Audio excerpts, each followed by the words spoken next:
Hello friends, welcome to the current affair videos from Topper's Note. Today, that is 31st of May 2022, I will be covering the following articles. The first article is about US becoming India's biggest trade partner. China को replace करके US कैसे सबसे बड़ा trade partner बना है और current trends क्या हैं. सेकेंड इज़ अबाउट DII ने कैसे स्टॉक मार्केट को गिरने से बचाया है जबकि FPI almost 26 billion dollar exit कर चुका है स्टॉक मार्केट से. Third is about 5G technology क्या है, क्या इसके पैरामीटर्स हैं और कैसे डिफरेंट है ये करंट टेक्नोलॉजी से और क्या इसकी रिक्वायरमेंट है और अभी क्या अपडेट चल रहा है. Fourth is about return of great power rivalry in Europe के अंदर जो ग्रेट पावर राइवलरी काफ़ी टाइम तक चली थी during world Wars and cold war, वो वापस से किस तरह से वापस आ रहे हैं और उसके बाकी के इम्पोर्टेंट पॉइंट्स क्या हैं.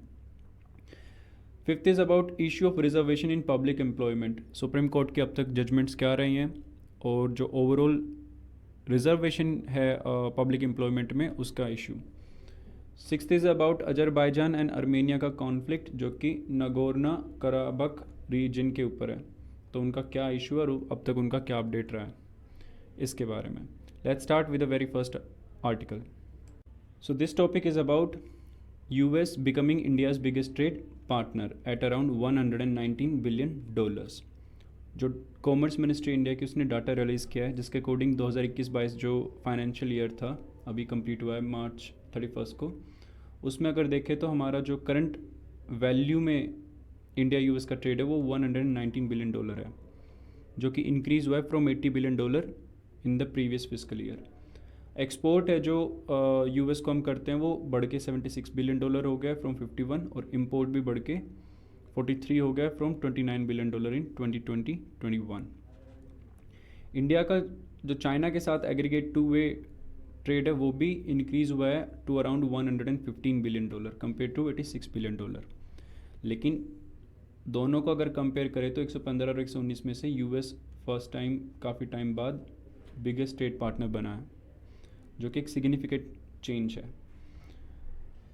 ये भी दर्शाता है कि जो इंडिया की US के साथ ट्रेड है वो काफ़ी ज़्यादा परसेंटेज पॉइंट्स में इंक्रीज़ हो रहा है कंपेरेटिव टू चाइना. चाइना का जो इम्प्रूवमेंट है वो इतना ज़्यादा नहीं है ट्रेड के अंदर जितना हमारा US के साथ हो रहा है. तो ओवरऑल जो अलाइनमेंट है हमारी इकोनॉमिक पॉलिसी का और जो हमने शुरू किया है to engage more with US and west, उसका रिजल्ट है ये. एक्सपोर्ट जो है वो मार्जिनली इंक्रीज़ हुए चाइना में, उन्होंने कोई अलाउ नहीं किया मार्केट को. As a result 21 billion dollar का है सिर्फ. और इंपोर्ट है वो जंप कर गया टू 94, मेजरली कोविड रिलेटेड जो सडन स्पाइक हुआ था फ्रॉम मेडिसिन टू लेके बाकी की जो सपोर्टिव चीज़ें थी, चाहे वो ऑक्सीजन के लिए था, वो काफ़ी चीज़ें हमने इंपोर्ट की थी जिसकी वजह से सिग्निफिकेंट जंप हुआ है इन इम्पोर्ट्स.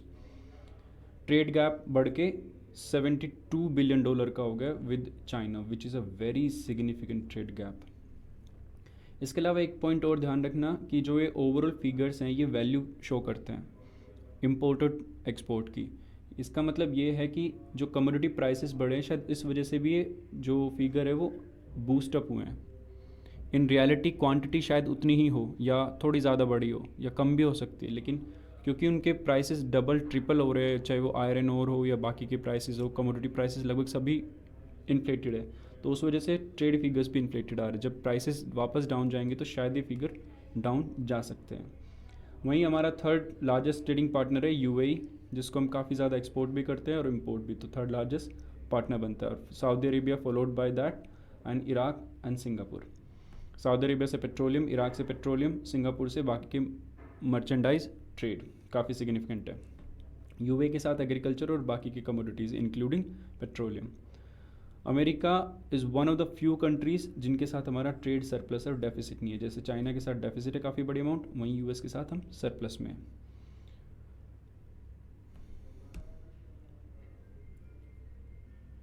अब जो ट्रेंड्स है वो क्या हैं और उनके कारण क्या है. जो ट्रेंड है वो इंक्रीजिंग बायलेटरल ट्रेड है US के साथ, काफ़ी ज़्यादा सिग्निफिकेंट है, ऑलमोस्ट 50% इतना इंक्रीज़ हो रहा है. वहीं चाइना के साथ वो 25% इंक्रीज़ हो रहा है.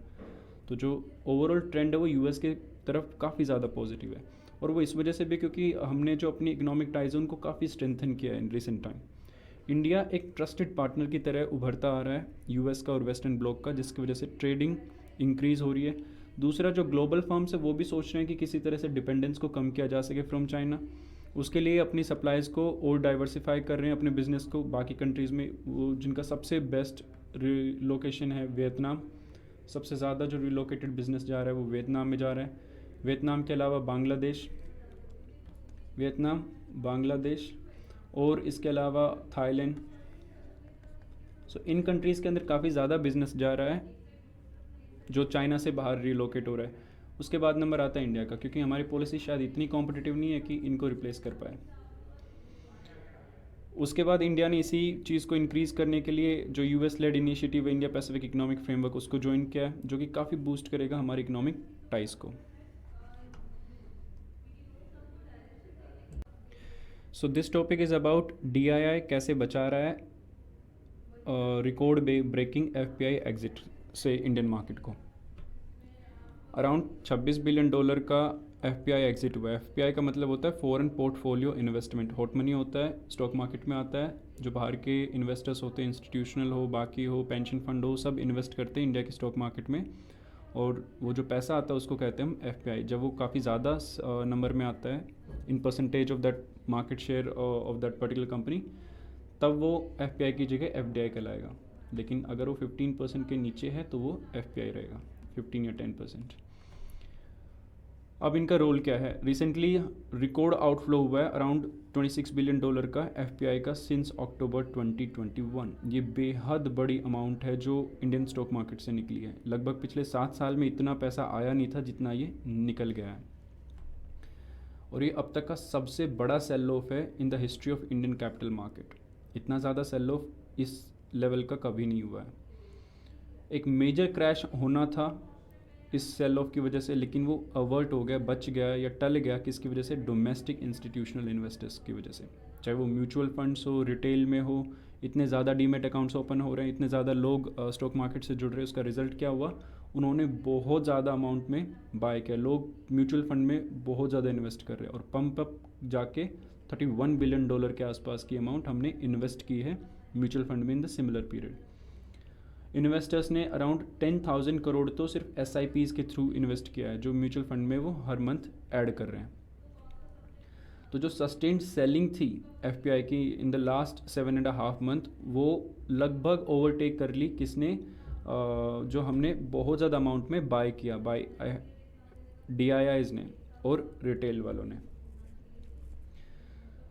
और ये जो FPI का सेल आउट था, ये उससे भी ज़्यादा जो पिछली बार हुआ था, दैट इज़ इन द 2008 और 9 के बीच में जो फाइनेंशियल क्राइसिस हुए थे, ग्लोबल फाइनेंशियल क्राइसिस, उसमें भी इतना सेल ऑफ नहीं हुआ था जितना अब हुआ है। उसमें भी अराउंड 1,16,000 करोड़ था, जो कि $15 बिलियन के आसपास था। अगर टोटल हम ग्राफ के फॉर्म में देखें तो ग्लोबल फाइनेंशियल क्राइसिस के दौरान FPI का फ्लो -15 था, और उसके बाद DII का फ्लो था +18 बिलियन डॉलर। और बीच में कोविड के टाइमिंग पर अगर देखें तो FPI ने फिर से पैसा निकाला बाय -11, यानी कि -11 बिलियन डॉलर, और ऐड किया किसने? DII ने $9 बिलियन।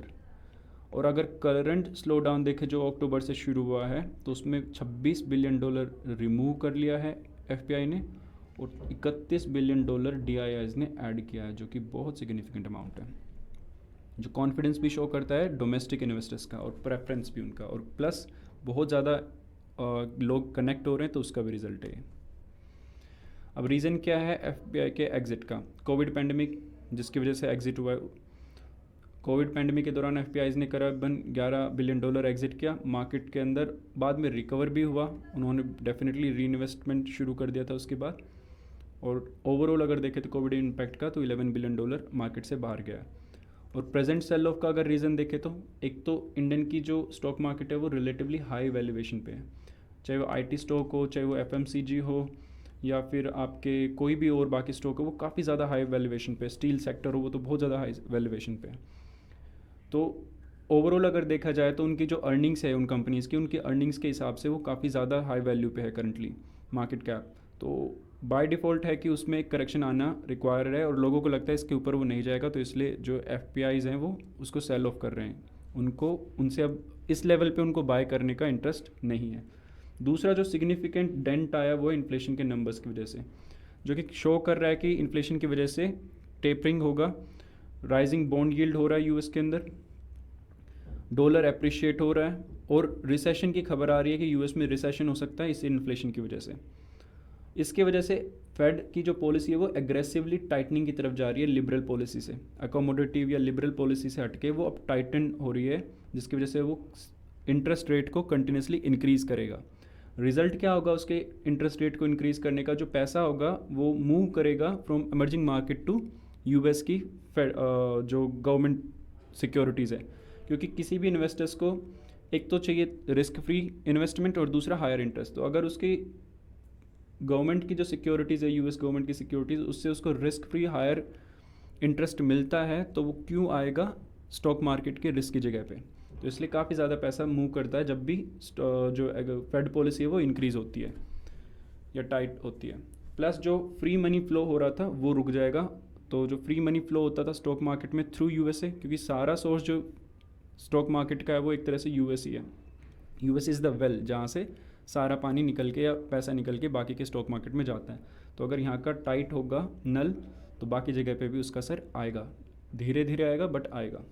और रिज़ल्ट क्या रहा कि सेल ऑफ होना शुरू हो गया। अगर फंडामेंटल रीज़न देखें जो करंट इन्फ्लेशन का है कि inflation as a major reason, जिसकी वजह से यूएस ने भी जो फेड पॉलिसी है वो टाइट करना शुरू कर दिया, इंटरेस्ट रेट हाइक करना शुरू कर दिया, रिसेशन के इशू हो या अप्रिशिएट हो रहा हो डॉलर, राइजिंग बॉन्ड यील्ड, इन सब का कनेक्शन इन्फ्लेशन से है।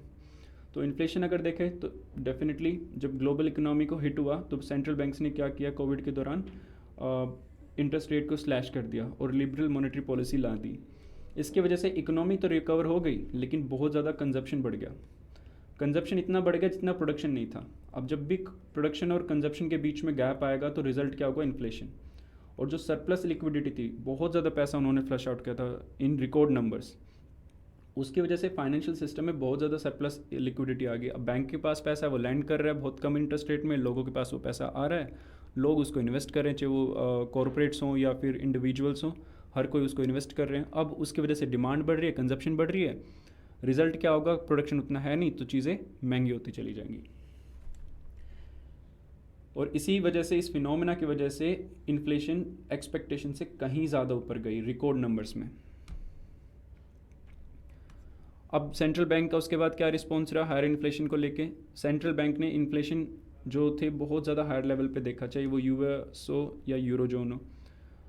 उन्होंने मॉनेटरी पॉलिसी को टाइट करना शुरू कर दिया और इंटरेस्ट रेट को हाइक करना शुरू कर दिया। इंडिया के अंदर अगर देखें तो 8 साल के सबसे ऊपर वाले स्तर पे जा चुकी है इन्फ्लेशन एट 7.79% लास्ट मंथ, जिसकी वजह से आरबीआई ने बिना किसी अनाउंसमेंट के प्रायर जो उनकी बाई मंथली पॉलिसी रिव्यू होता है उसके बिना ही all of a sudden 40 basis point का हाइक कर दिया और इंटरेस्ट रेट अब है करंटली 4.40%। इन्फ्लेशन जो राइज हुआ है वो मल्टी डेकेड हाइट पे है काफ़ी इकोनॉमीज़ में, चाहे वो यूएस का सीपीआई इन्फ्लेशन हो जो 8.3% है, यूके का सीपीआई इन्फ्लेशन हो जो 7% है, जो कि हाईएस्ट डाटा है बहुत लंबी सीरीज़ के बाद 40-50 साल में। यूरो जोन का भी एनुअल जो इन्फ्लेशन है वो पीक पे है 7.5% के आसपास। मेजरली वो ड्रिवन किससे? एनर्जी से, रशिया का issue, food and alcohol and tobacco. यहाँ तक कि जो ब्रिक्स इकोनॉमीज़ है जिनमें चाइना एक बहुत स्टेबल माना जाता है, उसकी भी इन्फ्लेशन 2.1% है अप्रैल में, मेजरली बिकॉज क्योंकि उन्होंने बहुत ज़्यादा स्ट्रिक्ट लॉकडाउन किए हैं शंघाई और बाकी के एरियाज़ में। तो उसका रिजल्ट क्या है कि सप्लाई प्रेशर हुआ और इन्फ्लेशन वहाँ पे बढ़ रहा है, but still it's 2.1, not very significant. इसकी रिजल्ट क्या हुआ? शार्प सेल ऑफ आया across financial market world wide. ना सिर्फ इंडिया के अंदर ही स्टॉक मार्केट से पैसा निकाला एफपीआई ने, बाकी के भी काफ़ी जगह से निकाला एक्सेप्ट फ्यू, जैसे Taiwan, south Korea and ASEAN countries के कुछ इकोनॉमीज़ जहाँ से पैसा नहीं निकाला एफपीआईज़ ने।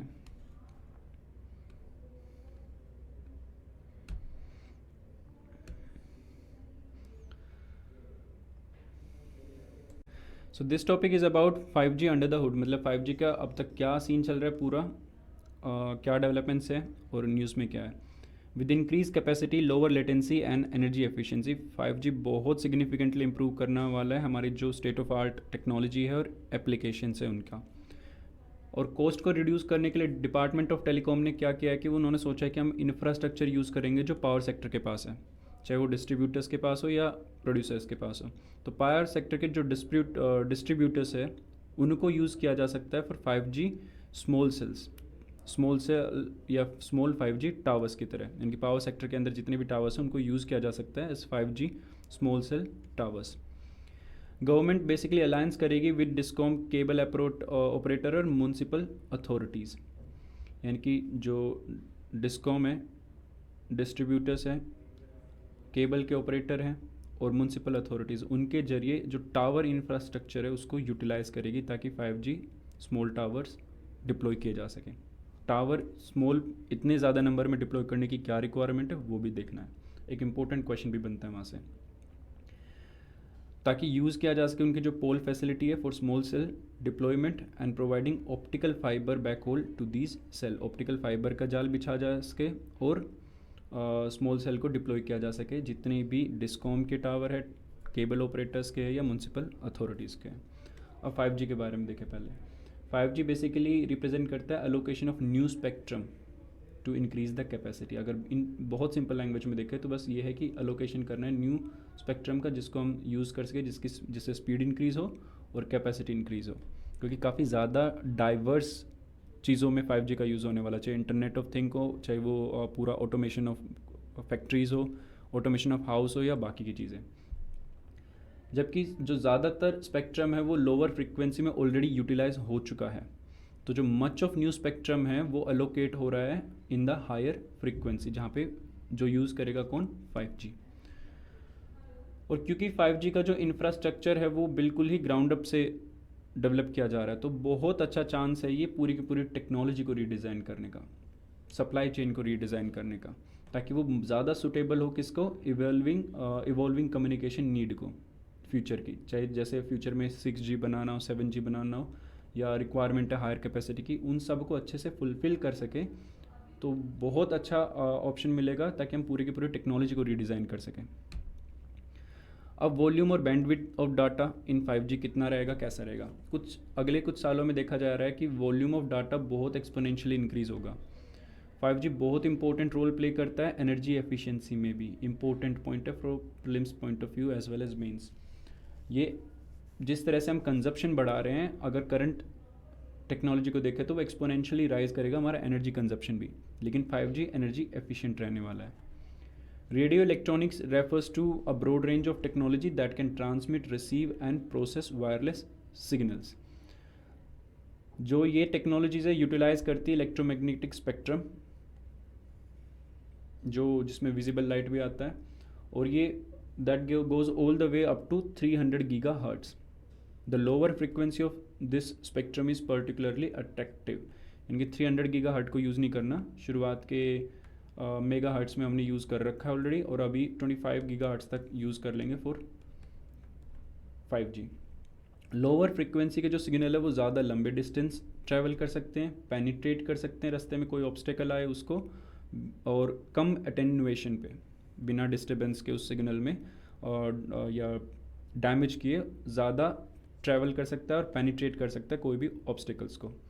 और जो इलेक्ट्रॉनिक कंपोनेंट्स है जैसे एम्पलीफायर, ट्रांसमीटर, रिसीवर जो ऑपरेट करते हैं एट लोअर फ्रिक्वेंसी, वो ज़्यादा ईजियर है डिज़ाइन में भी और मैन्युफैक्चरिंग में भी। जो बैंडविड्थ है लोअर फ्रिक्वेंसी की वो ऑलरेडी अलोकेट हो चुकी है ज़्यादातर एप्लीकेशंस के लिए, और चाहे वो मोबाइल कम्युनिकेशन के लिए हो। इनका स्पेक्ट्रम है फ्रॉम 800 मेगाहर्ट्ज़ टू 2.5 गीगाहर्ट्ज़। इनके 800 मेगाहर्ट्ज़ से लेके 2.5 गीगाहर्ट्ज़ तक का जो स्पेक्ट्रम है वो ऑलरेडी यूज़ हो चुका है, मोबाइल कम्युनिकेशन में है, और करंटली उसी को यूज़ कर रहे हैं ज़्यादातर कम्युनिकेशन के लिए। अब new spectrum for 5G। With increase in demand for mobile services, जो करंटली एलोकेटेड स्पेक्ट्रम है वो इनएडिक्वेट है, क्योंकि अब सिर्फ 800 से 2.5 गीगाहर्ट्ज़ तक हम यूज़ नहीं कर सकते।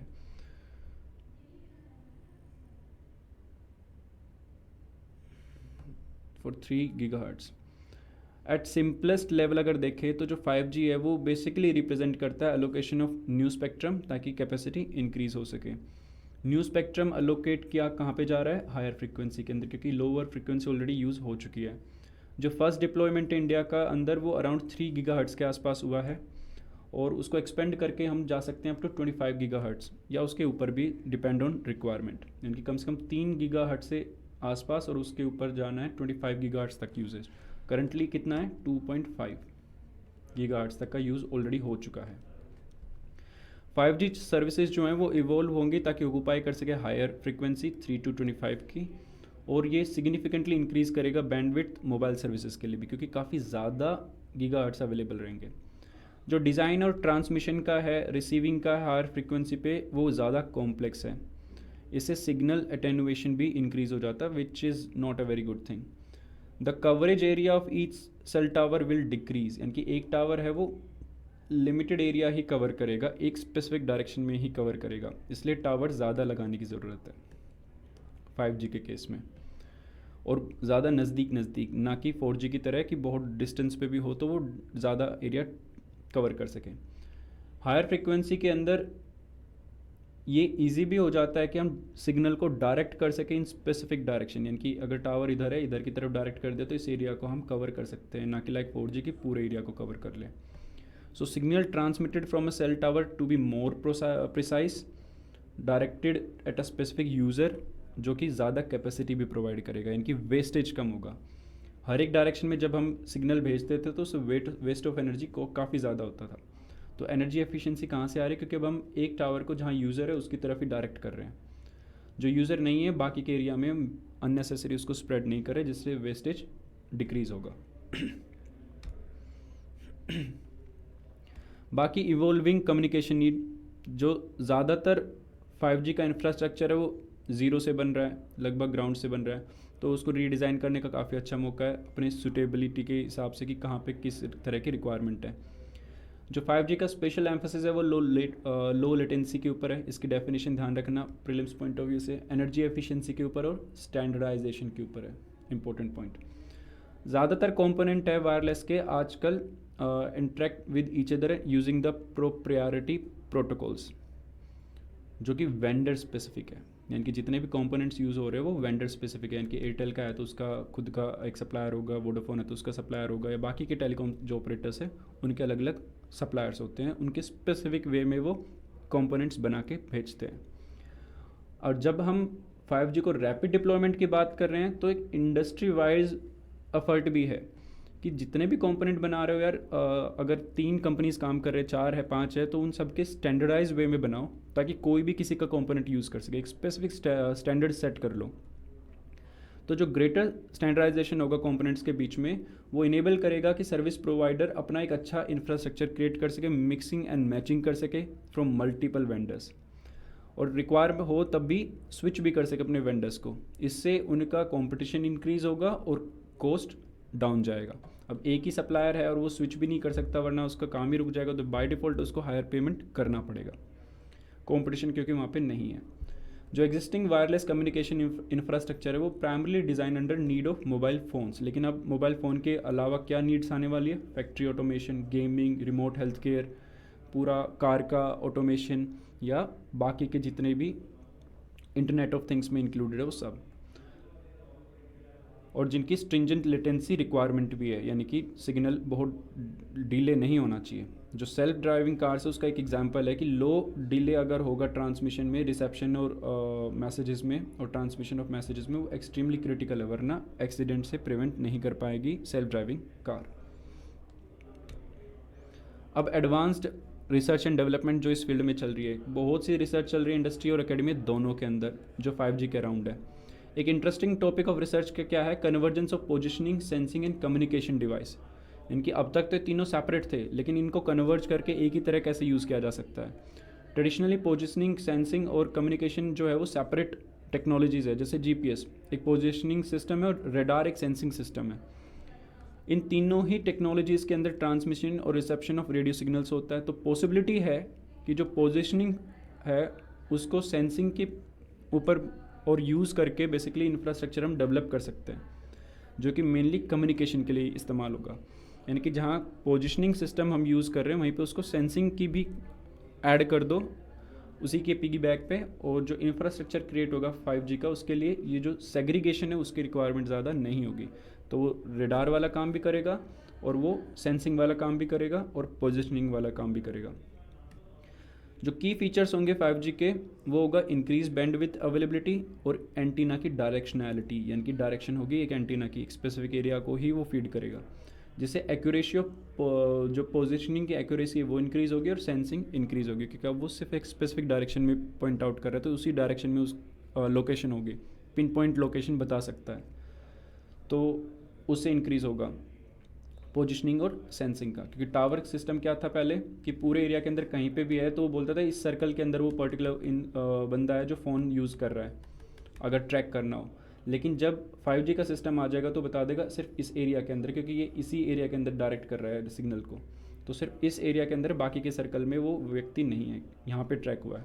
तो जो पोजिशनिंग है वो ज़्यादा इंप्रूव हो जाएगी विद 5G।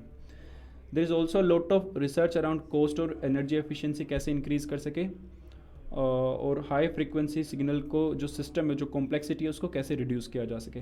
इंजीनियर ऑलरेडी काम कर रहे हैं प्रोटोटाइप के अंदर जो 6G सिस्टम का है, जो कि यूटिलाइज होगा large amount of available spectrum, frequency above 100 gigahertz से 300 गीगाहर्ट्ज़ के बीच में जो फ्रीक्वेंसी उसको कैसे यूटिलाइज कर सकते हैं वो होगा मेनली 6G सिस्टम के अंदर।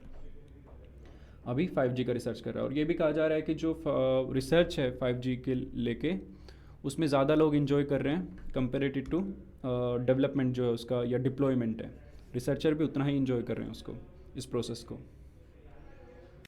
सो in this topic we will talk about कि जो ग्रेट पावर राइवलरी है यूरोप के अंदर वो वापस कैसे आ गई और कब आई है, इससे पहले कब हुई थी। जो कॉन्टेक्स्ट है इस न्यूज़ का वो है कि पोस्ट कोल्ड वॉर के जो पीरियड था, पीरियड ऑफ पीस आया था 1992 के बाद यूरोप के, वो मोर ऑफ एन एबरेशन था देन अ नॉर्म, यानी कि बाई चांस पीस आ गया था, वरना यूरोप में रहना क्या है, कोई ना कोई इशू या कॉन्फ्लिक्ट चलता रहता है, पूरी कॉन्टिनेंट की हिस्ट्री ही ऐसी है। Europe in early 20th century में क्या हुआ था, सिक्योरिटी सिचुएशन जो यूरोप की थी वो मैसिव चेंजेस के दौर से गुजर रही थी। रशिया पावर कोलैप्स हो गई थी after war with Japan in 1904-5। Fall of Russia का इन्फ्लुएंस क्या हुआ कि rise of Germany, France and Britain हुआ, क्योंकि रशिया फॉल अप हो चुका था। कॉम्पिटिंग कॉलोनियल पावर्स जितने भी थे आपस में साथ आ गए। फ्रांस ने ऑलरेडी अलायंस बना लिया था रशिया के साथ, and three would later form a triple entity, जिसने बहुत ज़्यादा ट्रिगर किया एक dangerous security competition in Europe. उसके बाद बना triple alliance Germany, Austria, Hungary and Italy के साथ, जिसकी वजह से इवेंचुअली हमें पता है कि 1914 में वर्ल्ड वॉर 1 हुआ। अब बिस्मार्क एंड पुतिन का एक कंपैरिजन है यहाँ पे। जो ग्रेट पावर सिक्योरिटी कंपटीशन था वो ट्रिगर किसकी वजह से हुआ था।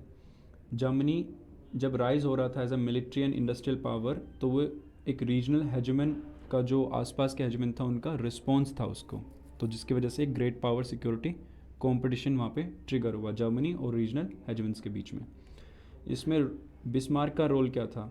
जब बिस्मार्क मिनिस्टर प्रेसिडेंट बना प्रूशिया का, उस टाइम पे जर्मनी नहीं हुआ करता था, इन 19 सितंबर 1862, तो there was no unified German state. Prussia was part of a loose ineffective German confederation, एक लूज कॉन्फिडरेशन था।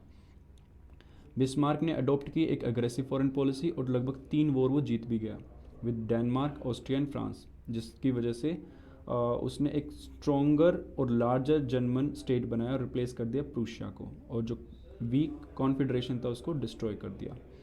इन the last 20 years of Bismarck का रिंग, जो उसका रूल था, उसमें देखा उसने कि German and Euro so relatively peace, क्योंकि वो बहुत ज़्यादा कंस्ट्रेंट भी था जियोपॉलिटिकल रियलिटीज़ जो उस दौर की थी यूरोप की, और उसका मेन फोकस क्या था कि किसी तरह से जर्मनी को ट्रांसफॉर्म किया जा सके इंटरनली, ताकि वो एक मेजर पावर के रूप में खड़ा हो सके। सिमिलरली अभी रशिया प्रेसिडेंट, उसने भी यही किया है बिस्मार्क की तरह। जब 2000 में रशिया का प्रेसिडेंट बना था व्लादिमीर पुतिन, तो वो रशिया की सिचुएशन वही थी as a shadow of Soviet Union, एक वीक स्टेट। रशिया काफ़ी टेरिटरी लूज़ कर चुका था, इकोनॉमी उसकी फॉल हो रही थी, लिविंग स्टैंडर्ड मिलियंस का कोलैप्स हो गया था, और जो ग्लोबल स्टैचर था रशिया का वो भी काफ़ी कमज़ोर हो गया था। Post cold war Russia initially state focus on restoration, पिछले 20 साल से रिस्टोरेशन पे ध्यान था उसका, अपने स्टेट को भी और अपनी इकोनॉमी को भी। फिर उसने एक्सपेंड करने शुरू किए अपने बॉर्डर्स और चैलेंज किया जो कॉन्टिनेंट का बैलेंस ऑफ पावर था उसको। पहले क्रीमिया का अनेक्सेशन किया, फिर यूक्रेन में इन्वेजन। जर्मनी उस टाइमिंग पे एक रिविजनिस्ट पावर देखा जा रहा था, क्योंकि उसने खुद को स्ट्रॉन्ग करके रिविजन लेके आया था, जिसकी वजह से वर्ल्ड वॉर हुआ था। आज के टाइमिंग में व्लादिमीर पुतिन का रशिया सेम रिविजनिस्ट पावर है, जो स्टेटस को और बैलेंस ऑफ पावर को डिस्टर्ब कर रहा है by attacking Crimea and then Ukraine. अगर जर्मनी उस टाइमिंग पे इनसिक्योर हुआ था ट्रिपल एंटिटी से, तो अब की बार जो कांस्टेंट इशू है रशिया को, वो है नाटो से। अब इसके ऊपर एक और है इंटरनेशनल रिलेशन में ऑन ऑफेंसिव रियलिज्म, यानी कि ऑफेंसिव होने एक रियलिस्टिक अप्रोच की तरह देखा जा रहा है। ऑफेंसिव रियलिस्ट का मतलब क्या है कि जो रिविजनिस्ट पावर है वो हमेशा फोर्स को यूज़ करेगी ताकि बैलेंस ऑफ पावर को अपने फेवर में ला सके, क्योंकि एक जो बैलेंस ऑफ पावर बना हुआ है, तो अगर कहीं उसमें कोई वीक होगा कोई स्ट्रॉन्ग होगा, वो बना हुआ है एक बैलेंस ऑफ पावर। अगर मैं वीकर पोजीशन पे हूँ, रिवीजन करने की कोशिश करूँगा इस बैलेंस ऑफ पावर को, तो बाय डिफ़ॉल्ट मैं क्या फोर्स करूँगा कि फोर्सफुली बैलेंस को रीराइट करूँगा। तो जो स्टेटस को पावर होगी वो ऐसी किसी भी अटेम्प्ट को होने से थॉवर्ड करने की कोशिश करेगी। इसका ये इस तरह के जो कंपटीशन का रिजल्ट क्या है, एक परमानेंट राइवलरी बनी रहेगी और कॉन्फ्लिक्ट बार बार होते रहेंगे। रशिया ने रिसेंटली कुछ साल पहले जॉर्जिया में अपने ट्रुप्स भेजे थे, जिससे उसका जो नाटो का एम्बिशन था वो ख़त्म हो गया। उसके बाद क्रीमिया उसने बिना फाइट के ले लिया। इन सक्सेस की वजह से कॉन्फिडेंस आ गया रशिया के अंदर, जिसकी वजह से उसने जाके इन्वेड किया यूक्रेन के ऊपर। उसको लगा कि अब की बार भी सिचुएशन ऐसी रहने वाली, आराम से जीत जाएंगे। लेकिन एक मेजर डिफरेंस क्या था जर्मनी और मॉडर्न रशिया में, कि कोई वेल डिफाइंड इंटरनेशनल लॉ नहीं था 1920th सेंचुरी में। आज है, इवोल्व हो चुका है काफ़ी। उसके बेसिक इंस्टिंक्ट बेशक चेंज ना हुए हो, लेकिन रशिया पहली कंट्री भी नहीं है जिसने सोवरेनिटी जो वीकर पावर की डैमेज किया या वॉयलेट किया है। इससे पहले भी काफ़ी लोग हैं जिन्होंने रूल बेस्ड ऑर्डर को डिस्टोर्ट किया है। अब अगर सिक्योरिटी कंपटीशन में देखें, तो जो रशिया है वो यूक्रेन के साथ 4th मंथ ऑफ वॉर में है, और कोई क्लियर विनर नहीं है इस वॉर का यूरोप में। जो 2 स्टैटिक ऑब्जेक्टिव थे यूक्रेन के अंदर अटैक के रशिया के, एक तो था एक्सपेंड करना रशिया के बॉर्डर को ताकि बफर क्रिएट हो सके यूरोप और यूक्रेन के बीच में, और दूसरा था रीइंफोर्स कर सके एक डेटरेंस अगेंस्ट नाटो। रशिया पहले वाले में तो सक्सेसफुली काम कर चुका है, उसने अपने बॉर्डर एक्सपेंड कर दिए, लगभग पूरा यूक्रेन का ईस्ट पार्ट कैप्चर वो कर चुका है। लेकिन सेकेंड वाला बैकफायर हो गया है। जो यूनिटी है नाटो के बीच में वो स्ट्रेंथन हुई है, यहाँ तक कि स्वीडन एंड फिनलैंड ने ज्वाइन करने के लिए एप्लीकेशन दे दिया है। रशिया ने सोचा था इस अटैक के बाद बाकी के लोग नहीं करेंगे, क्योंकि उनको लगेगा कि अननेसेसरी वो ऐसे डिस्प्यूट्स में जाएंगे और उनकी जो यूनिटी है यूरोप की वो भी डिस्टर्ब होगी, कि काफ़ी लोग सैंक्शन नहीं लगाएंगे रशिया के ऊपर, क्योंकि वो पूरा ही रशिया पे डिपेंड करते अपनी एनर्जी सिक्योरिटी को लेके। लेकिन इसका एकदम अपोजिट हुआ, ईयू स्ट्रेंथन हो गया, नाटो स्ट्रेंथन हो गया, जो कि एक्सपेक्ट नहीं किया था रशिया ने। यूरोप का peace, Russia walk down in Europe और नाटो उसको एनसर्कल कर लेगा। ये कहीं से भी यूरोप की सिक्योरिटी के लिए ठीक नहीं है। It seem ready for a fight और अ वॉर ऑफ एट्रिशन, जैसे लॉन्ग वॉर्स चलते आए हैं यूरोप की हिस्ट्री में, ऐसी कोई सी एक लंबी फाइट का पूरे सिचुएशन बनते हुए दिख रहा है। Despite strong resistance bye Ukraine, Russia already एक इतनी स्ट्रॉन्ग मिलिट्री और जो पॉलिटिकल पावर है जिसको आसानी से या कुछ टाइमिंग बाद साइड नहीं किया जा सकता। हेनरी किसिंगर जो यूएस प्रेसिडेंट थे, उन्होंने एक बार बोला था कि Russia had been and would remain an important element of European state system, you can not ignore it. There will not be peace in Europe unless Russia accept its diminished role, या West accommodate करे Russia के security concern को। यानी कि Russia के जो concern है कि हमें नाटो के लिए जो आप एक्सपेंड करते हुए यहाँ तक आ रहे हो, इनिशियली आपने कहा था आप एक्सपेंड नहीं करोगे ईस्टर्न यूरोप कंट्रीज़ तक, आप हमारे बॉर्डर तक आ गए हो, ये अगर एक्सेप्ट नहीं करता, अकोमोडेट नहीं करता यूरोप और वेस्ट, तो ये सिक्योरिटी चैलेंजेस चलते रहेंगे। या फिर रशिया एक्सेप्ट कर ले कि ठीक है कोई बात नहीं, आ जाओ, मैं वैसे भी अब बड़ा सुपर पावर नहीं बचा तो कोई इशू नहीं है, जो कि मुझे नहीं लगता रशिया करेगा कभी भी। कंक्लूजन क्या है, even if war in Ukraine comes to an end, security contest चलता रहेगा जब तक इन दोनों में से कोई एक एक्सेप्ट ना कर ले। और what makes the latest round of great power rivalry more dangerous is the nuclear weapon on both side. World war 1-2 में न्यूक्लियर वेपन नहीं थे, अब है। So this topic is about reservation in public employment. So जो supreme court की current condition है कि reservation is not a fundamental right. There is no fundamental right to reservation और प्रमोशन अंडर आर्टिकल 16(4) और 16(4)A ऑफ द कॉन्स्टिट्यूशन जो recently add किया गया था. ये इनेबलिंग प्रोविजंस है फॉर प्रोवाइडिंग रिजर्वेशन अगर सर्कमस्टांसेस ऐसे हों जिनमें रिजर्वेशन देनी पड़े, as per Mukesh Kumar and another versus state of Uttarakhand and others case 2020. In pronouncement में कहीं पे भी अंडरस्टेट नहीं किया गया है कि कॉन्स्टिट्यूशनल डायरेक्टिव है अंडर आर्टिकल 46 जो मैंडेट करे स्टेट को कि वो प्रमोट करे with special care to education and economic interest of weaker section of the people, in particular so SCs and STs. Sensitivity रखे welfare state towards weaker section over decades resulted in gradual expansion of reservation.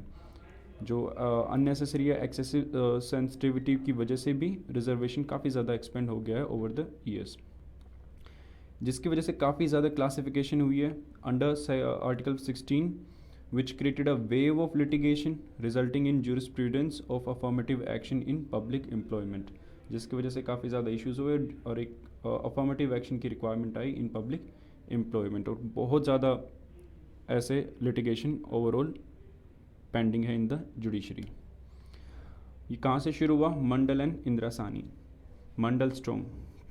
Reservation in employment confined to SCs and ST got extended to OBC as well as one of the basis जो रिकमेंडेटेड था second backward class commission जो कि किसने head किया था? BP मंडल ने. उस recommendation में उन्होंने कहा कि 27% रिजर्वेशन प्रोवाइड करो ओबीसी को in central services and public sector undertakings above the existing 22% reservation for एससीज एंड एसटीज. ये इम्प्लीमेंट की गई in the 1990s and was allowed by Supreme Court in the famous case of Indira Sawhney judgement of 1992, क्योंकि जैसे ही implement किया इसको challenge करते इंदिरा सानी केस के अंदर उस वर्डिक्ट को अपहेल्ड किया.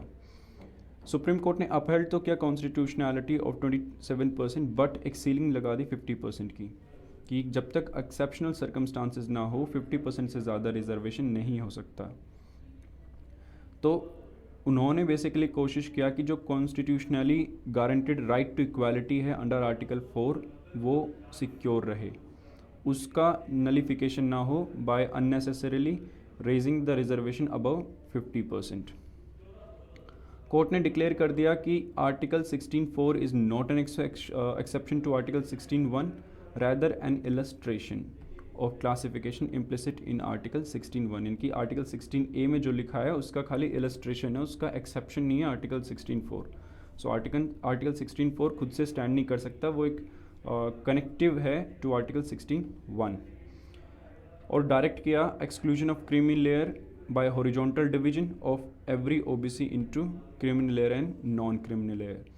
यानी कि सिर्फ ओबीसी को मिले 27% रिजर्वेशन वो नहीं कहा, बल्कि डिवाइड कर दिया हॉरिजॉन्टली जितने भी ओबीसी थे, एक को क्रीमी लेयर के अंदर based on their income 8 lakh के आसपास अगर इनकम है तो आप 8 लाख से ऊपर है तो आप क्रीमी लेयर में आओगे, और अगर कम है तो नॉन क्रीमी में. तो रिजर्वेशन किसको मिलेगी? सिर्फ नॉन क्रीमी वालों को, 27% वालों को. उसके बाद आया constitution 77th amendment act 1995. Indira सानी केस में सुप्रीम कोर्ट ने हेल्ड किया कि 16(4) does not authorise reservation in promotion. However जो जजमेंट था उसने अफेक्ट नहीं डाला प्रमोशन जो ऑलरेडी हो चुके थे, hence only prospective in operation. Constitution का जो 77th अमेंडमेंट एक्ट 1995 था उसमें आर्टिकल 16(4)A इंसर्ट किया गया, जिसने एक्सटेंड कर दिया reservation for promotion in employment for एससीज एंड एसटीज. यानी कि अब प्रमोशन एक्सटेंड हो चुका है up to ST and ST. Reservation in promotion extend कर दिया. Later 2 more amendments were brought to ensure consequential seniority to secure carry forward of unfilled vacancy of a year. यानी कि जो एक साल में वैकेंसी पूरी ना हो तो उसको कैरी फॉरवर्ड किया जाए अगले साल, और vacancy continue to remain in case वो फिल नहीं होते. तो फिर कॉन्स्टिट्यूशन बेंच बैठा in the judgment of M Nagaraj 2006 में, it held that creamy layer among scheduled caste and tribes to be excluded from the reservation. यानी कि इस एम नागराज की जो रूलिंग थी उसके हिसाब से सुप्रीम कोर्ट ने कहा कि शेड्यूल कास्ट में भी और ट्राइब्स में भी एक्सक्लूड करो रिजर्वेशन क्रिमिनल लेयर के लिए। फिर आया जर्नैल सिंह वर्सेस लक्ष्मी नारायण गुप्ता 2018 का केस। इसका ऑब्जेक्टिव था एग्जामिन करना जो विजडम थी 2006 के केस की in light of constitutionally recognised socio economic backwardness of SC/ST, यानी कि इसको चैलेंज करना है। इसने इनवैलिडेट कर दिया रिक्वायरमेंट का to collect quantifiable data in relation to SC and ST, upheld the principle of applicability of criminal layer in relation to SC and ST. It indicates critical turn in jurisprudence of reservation. एक critical turn आया क्योंकि इसने quantifiable data को invalid कर दिया लेकिन upheld करा applicability of criminal layer in SC and ST. फिर आया doctor Jayashree Laxman Rao Patil versus chief minister 2021 का केस। डिस्पाइट इंदिरा साहनी की रूलिंग के काफ़ी अटेम्प्ट किए गए काफ़ी स्टेट को ताकि एक्सपेंड कर सके रिजर्वेशन का coverage. Maharashtra socially and educationally backward classes act 2018, जिसके तहत महाराष्ट्र को रिजर्वेशन मिला था, उसको चैलेंज किया सुप्रीम कोर्ट में। सुप्रीम कोर्ट ने अफर्म किया कि इंदिरा साहनी का जो डिसीजन था उसको and struck down the section 4(1)(a and section 4(1)(b of the act, जिसने 12% रिजर्वेशन दिया था 12 मराठास को in educational institution and 13% reservation in public employment respectively, और क्लियर कह दिया कि वो ब्रीच कर रहा है सीलिंग को क्योंकि ऑलरेडी 50% के आसपास रिजर्वेशन महाराष्ट्र में था।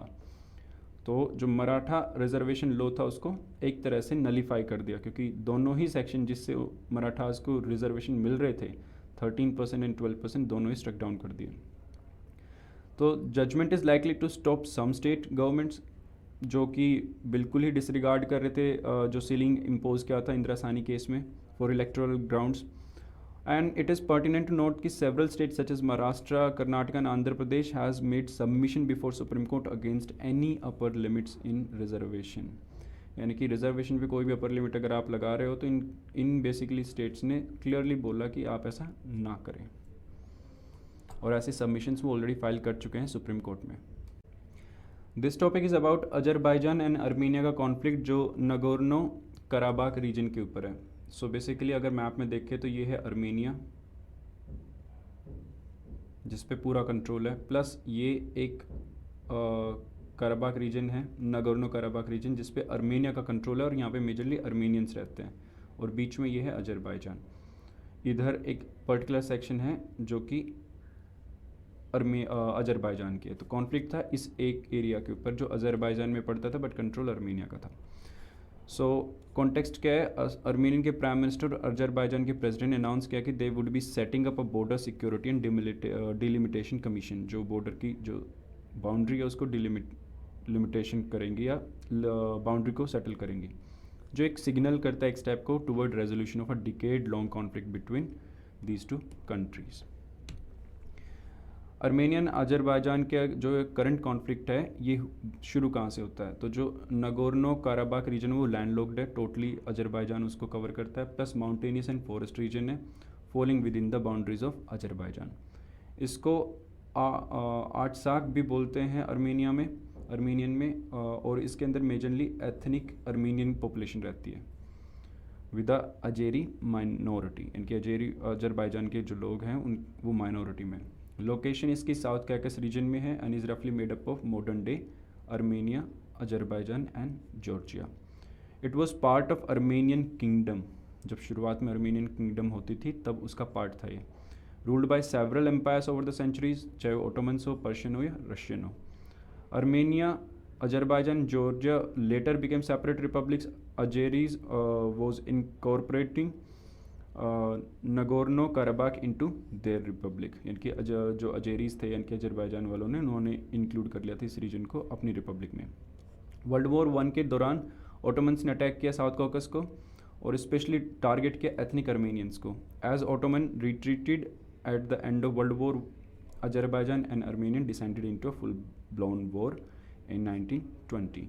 यहाँ पे एक चीज़ और पॉइंट आउट है कि यहाँ पे जो ओटोमन्स ने अटैक किया था उसको रिसेंटली जिनोसाइड कंसिडर किया यूनाइटेड स्टेट्स ने, जिसकी वजह से एक फ्रिक्शन पॉइंट क्रिएट हुआ है between Turkey and US.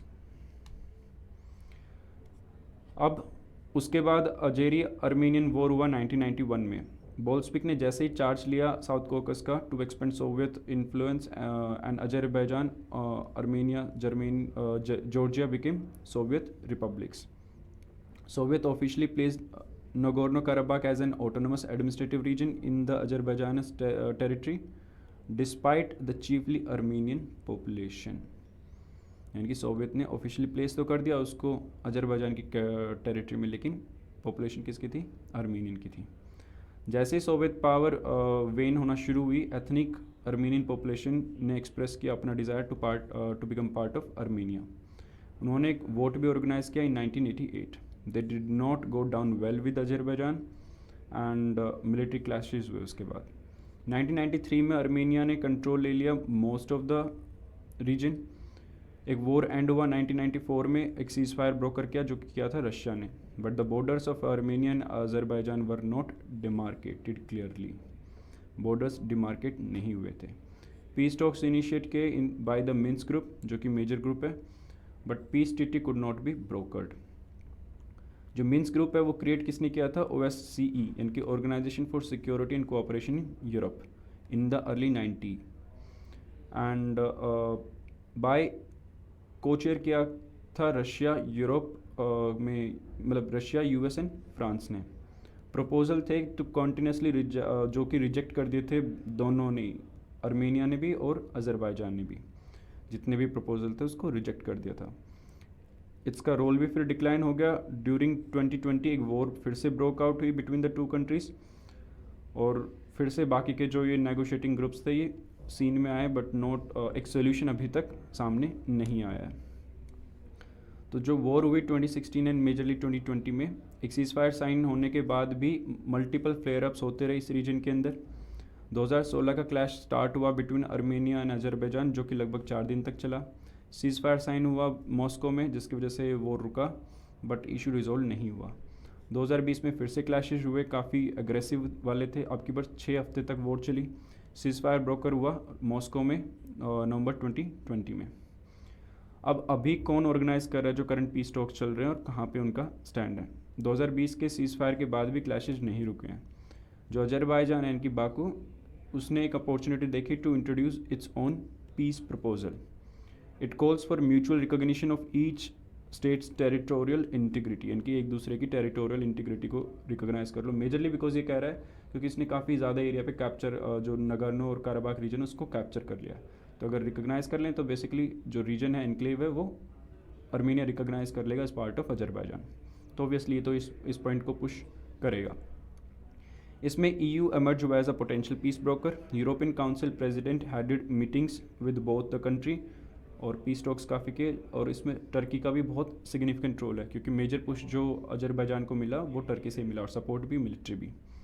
Conclusion ये रहा कि बेशक दोनों कंट्री अब एग्री कर चुके हैं, जो फॉर्मुलेट करना है उनको border security and delimitation commission. एक पीस डील तभी मिलेगा तब जो काराबाख रीजन का इशू है वो फुल एंड फाइनल सेटलमेंट की तरफ जाए, और उसके लिए उनको बाय डिफ़ॉल्ट डायलॉग प्रोसेस करना होगा। उसी के बाद सोल्यूशन कुछ निकल जाएगा। जब तक काराबाख रीजन का इशू सॉल्व नहीं होता, इस इशू का कोई रेजोल्यूशन नहीं है।